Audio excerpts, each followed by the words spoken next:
Industri aero angkasa di Malaysia semakin berkembang sebagai sebahagian daripada usaha negara untuk menjadi hub serantau.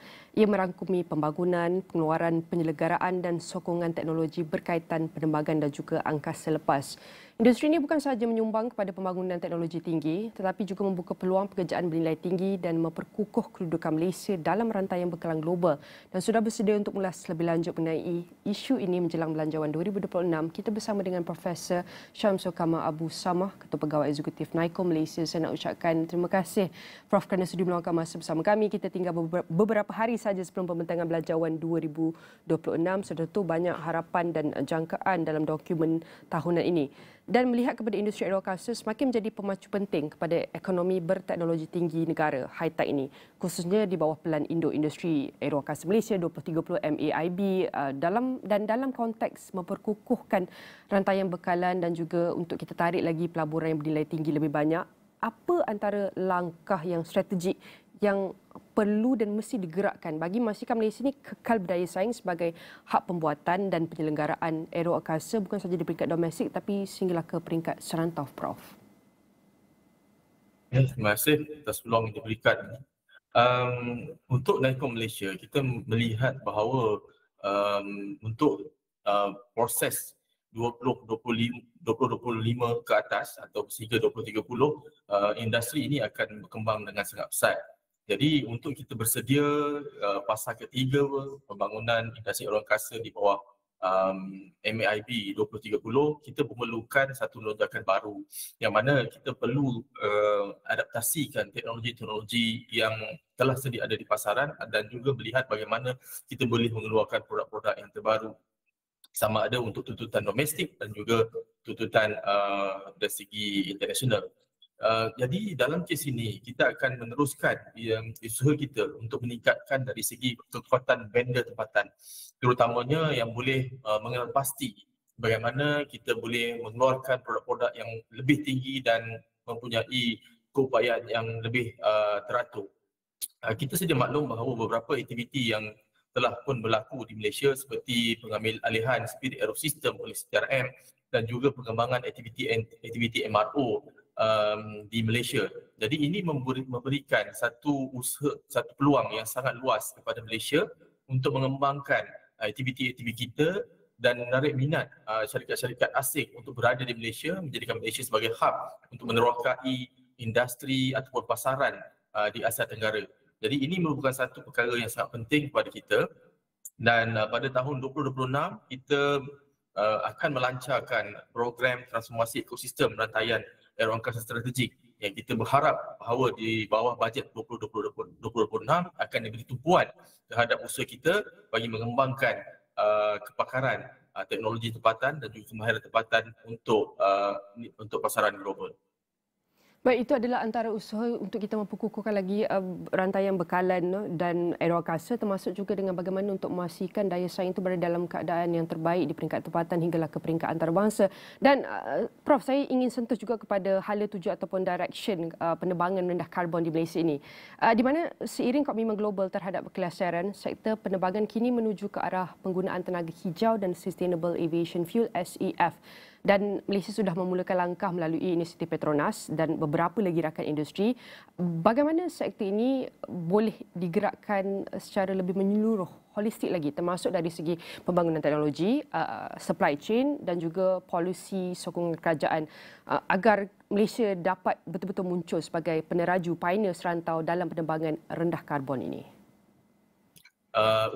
Usaha dalam kerajaan kita ada dua framework yang sangat-sangat penting. Yang pertama adalah Malaysia Aviation Decarbonisation Blueprint oleh MADB, yang mana ini akan memberi satu penetapan bahawa sasaran net zero 2050 melalui teknologi, melalui penggunaan SAF dan juga bagaimana untuk kita meningkatkan operasi dan offset. Dan selain daripada itu, kita juga mempunyai satu lagi framework yang dikenali sebagai IESG framework untuk membolehkan industri kita bergerak kepada teknologi yang lebih mampan.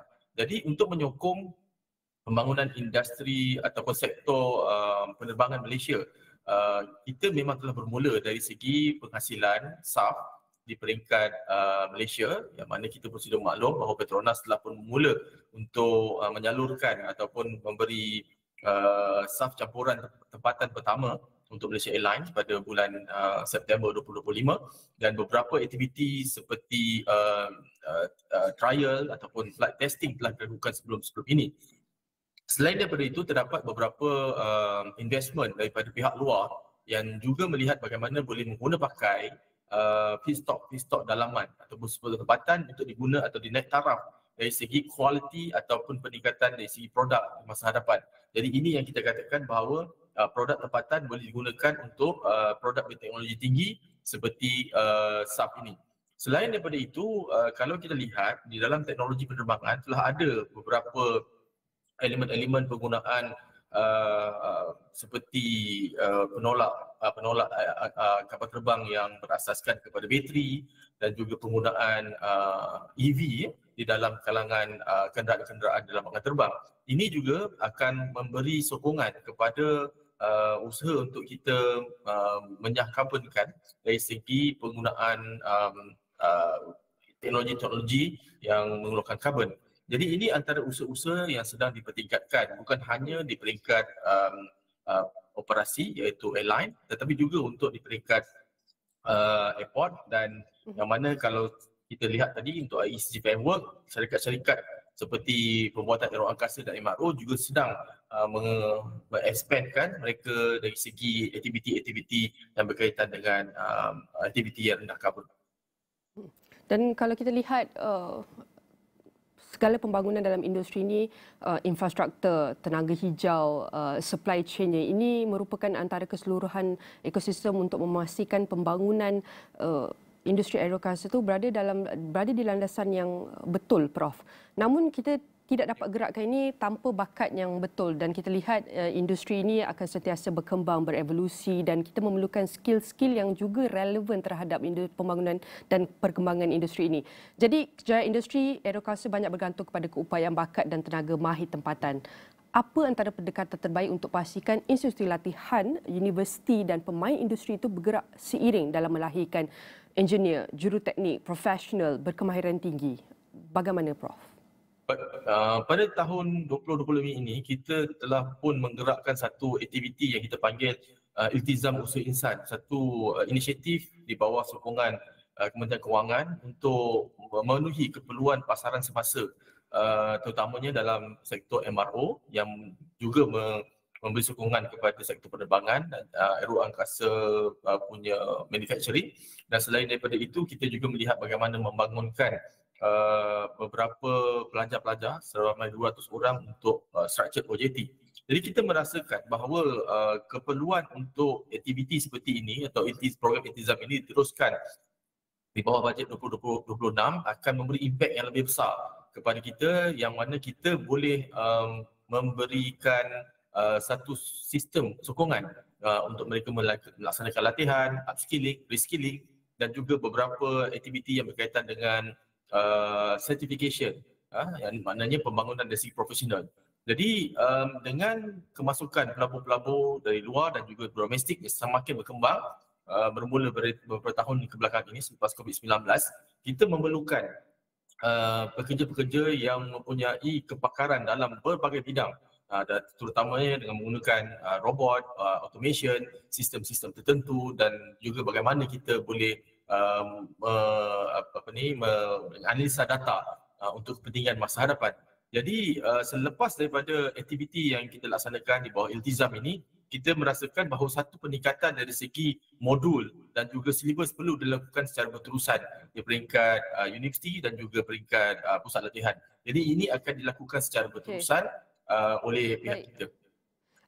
Prof, kita di penghujung sesi, mungkin boleh kongsikan antara harapan Prof untuk Belanjawan 2026 yang juga dijangka untuk beri tumpuan kepada sektor bernilai tinggi dan peralihan hijau, green transition menjelang rancangan Malaysia ke-13 RMK13. Jadi bagaimana Malaysia boleh perkukuhkan lagi industri aero angkasa sebagai sebahagian daripada strategi pembangunan negara dan bukan sekadar dari segi teknologi dan pelaburan sahaja? Apa yang penting adalah industri ini sangat mempunyai potensi yang sangat besar, bukan hanya untuk Malaysia tetapi juga di rantau Asia Tenggara. Jadi kami mengharapkan agar sokongan yang berterusan, terutamanya dari segi pembangunan supply chain dan juga teknologi dan juga pembangunan bakat dapat diteruskan oleh pihak kerajaan untuk kita memasuki era fasa ketiga implementasi Plan Induk Industri Orientasi 2030. Yang ini akan memberikan keuntungan yang besar bukan hanya untuk aerospace manufacturing, MRO tetapi juga sektor penerbangan di Malaysia.